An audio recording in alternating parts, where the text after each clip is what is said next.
The cold metallic gleam of the cybertruck seemed to taunt me in the dimly lit parking lot. I hid in the shadows, and my breath caught as I witnessed the unthinkable.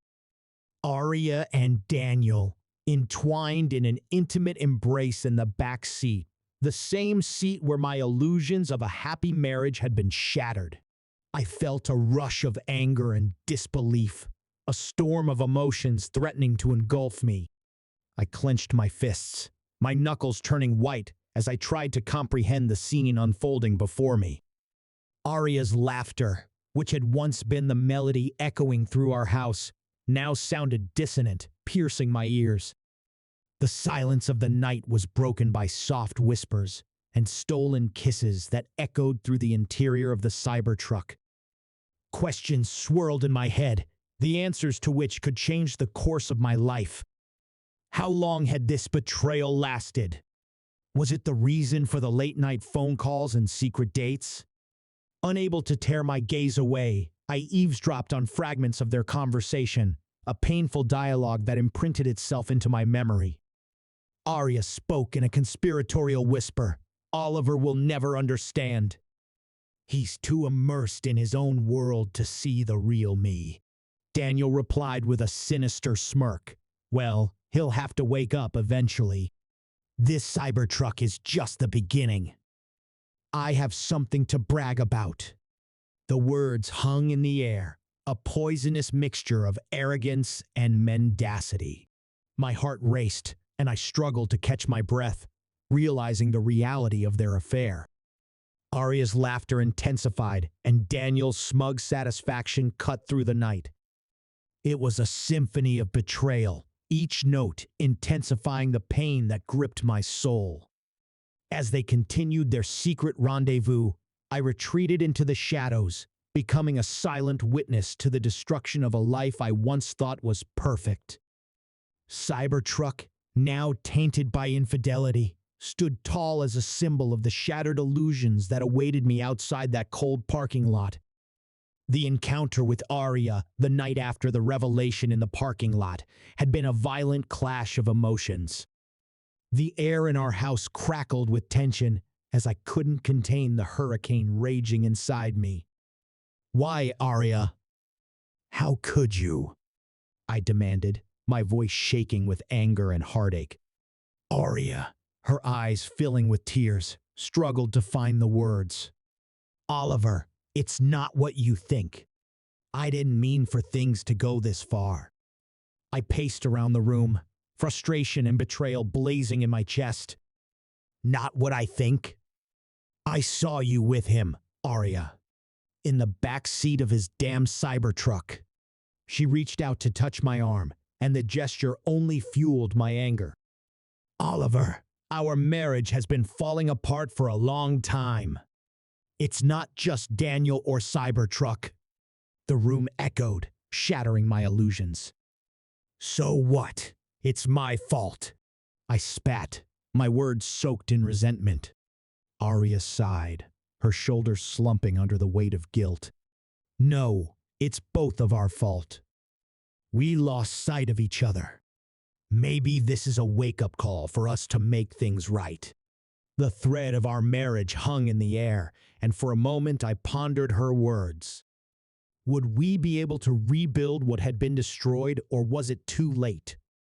As the night wore on, the argument turned into a painful exchange of truths. Arya's admission that she felt neglected clashed with my realization that I hadn't noticed the cracks forming in our relationship. With each word, the wounds grew deeper, and the realization that our marriage was built on a fragile foundation left us both broken. In the midst of the turmoil, the haunting question never left us. Should we try to repair the unraveling thread of our life together, or was it time to cut ties and go our separate ways? The next few days passed in whispers and judgments that seeped into every corner of our once friendly neighborhood. Gossip spread like wildfire, leaving no relationship untouched. Friends became reluctant to meet each other's gazes, and our once quiet community was now filled with the harsh sounds of secrets being revealed. One afternoon when I went out into the street, the neighbor from across the street, Mrs. Johnson, approached me with a hesitant smile. "Oliver, dear, I heard about Arya and Daniel. It's too bad, really." I clenched my jaw, and her sympathy seemed like an anchor. "It's more than a shame, Mrs. Johnson. It's a betrayal." She nodded, shifting her gaze to the ground. "People talk, you know. Some say it should have happened.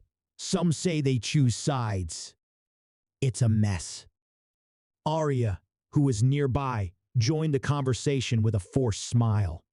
"Oliver, let's not complicate things. We have to deal with the consequences together." Tension hung in the air, and I struggled to keep my composure. "Consequences? You mean the consequences of your affair with Daniel?" Arya sighed, her eyes pleading for understanding. "Oliver, please. It's not that simple. We're all hurting. Yes, hurt. But that pain didn't seem to be limited to our broken marriage. The neighboring house, once a haven for shared barbecues and children's laughter, now resembled a battlefield of strained relationships. As the days stretched on, the whispers intensified.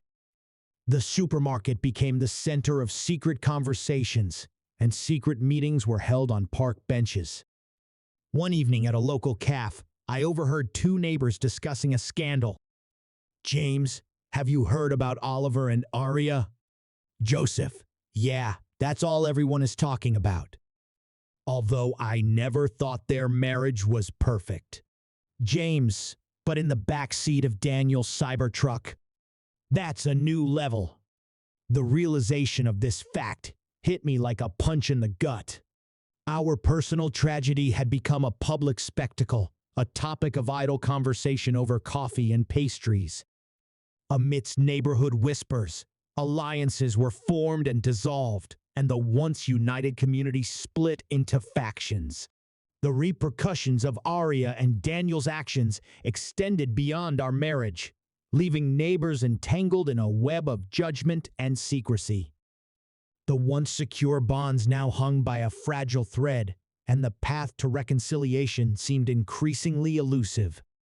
The neighborhood, once a haven, now stood on the threshold of irreversible change. While the neighborhood buzzed with whispered conversations, a new shadow appeared, casting a sinister gloom over our already fractured community. Anonymous threats, ominous messages, and cryptic notes arrived at our doors, threatening to reveal even darker secrets. One evening, while sorting through the mail, I discovered a letter with no return address. The contents sent shivers down my spine. An affair is only the beginning of secrets. Be careful, Oliver. The truth will be revealed. Those words hung in the air, a harbinger of impending danger, fueling the paranoia that gripped the neighborhood. Arya, equally alarmed, confronted me in the dimly lit living room. "Arya, did you get another letter?" I nodded, and a knot knotted in my stomach. Who could be behind this? What other secrets are they talking about? Arya's eyes flickered nervously. "I don't know, Oliver. This is getting out of control." The sense of impending danger grew as the anonymous reports continued to pour in, each one delving deeper and deeper into the tangled web of our lives. A shadowy figure seemed to know all the secrets of the community, leaving everyone vulnerable. One evening, at a neighborhood meeting, tensions reached a boiling point. Expressions of suspicion and fear appeared on once friendly faces. I approached Mr. Rodriguez, a longtime friend and neighbor, hoping to get some information.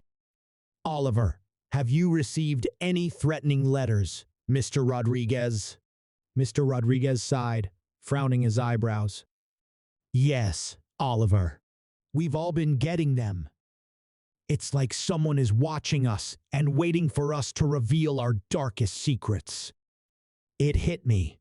The shadowy figure wasn't selective in his targets. The entire community was under siege, and an atmosphere of distrust was thickening.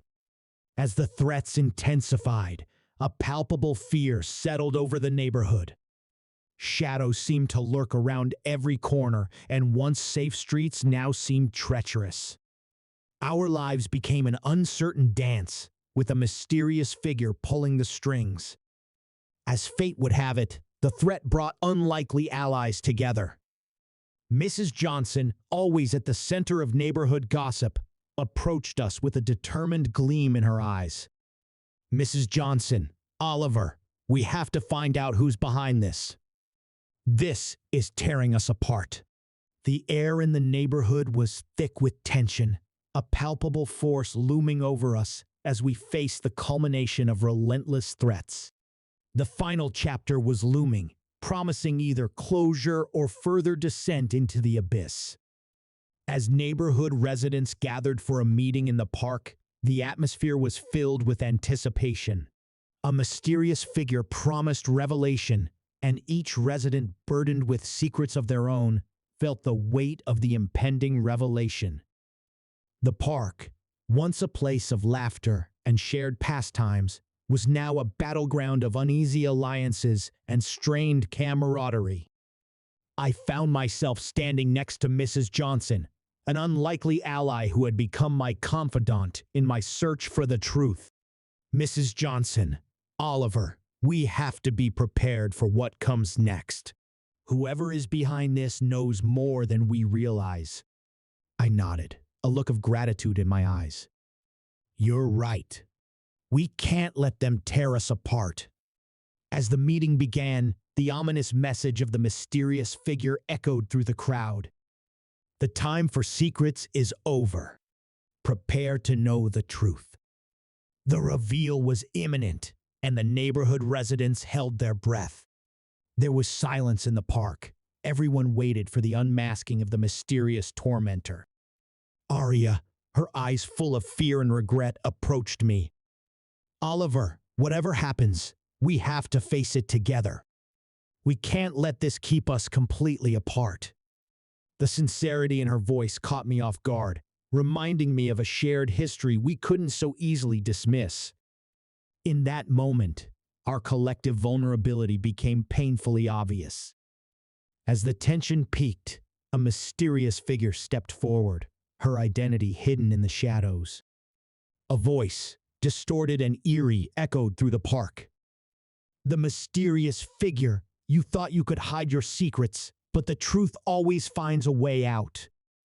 Prepare to be exposed." The crowd held its breath as they watched the string of revelations. Personal indiscretions, hidden alliances, and hidden scandals were exposed, and each revelation threw a new light on lives we thought we knew. The atmosphere became heated to the breaking point. Accusations sprinkled, alliances shattered, trust dissolved. Arya's affair with Daniel, which had been the epicenter of the storm, now seemed like a ripple in a sea of revelations. Amidst the chaos, a figure emerged from the shadows to reveal that the mysterious tormentor was a disgruntled former resident seeking revenge for wrongs done. The disgruntled resident. "You all thought you were better than me. Now you know what it's like to have your lives ruined." The disclosure brought relief and shock. The threat was neutralized, but the scars of the revealed truth remained. In the aftermath, the neighbors faced a choice: rebuild on the ruins of shattered trust, or allow the revelations to further distance them from each other. As we stood among the rubble, I realized that the last confrontation not only exposed our secrets, but also exposed the resilience and fragility of the human spirit. A neighborhood forever changed had the option of rising from the ashes or succumbing to the irreparable destruction wrought by the shadow of danger.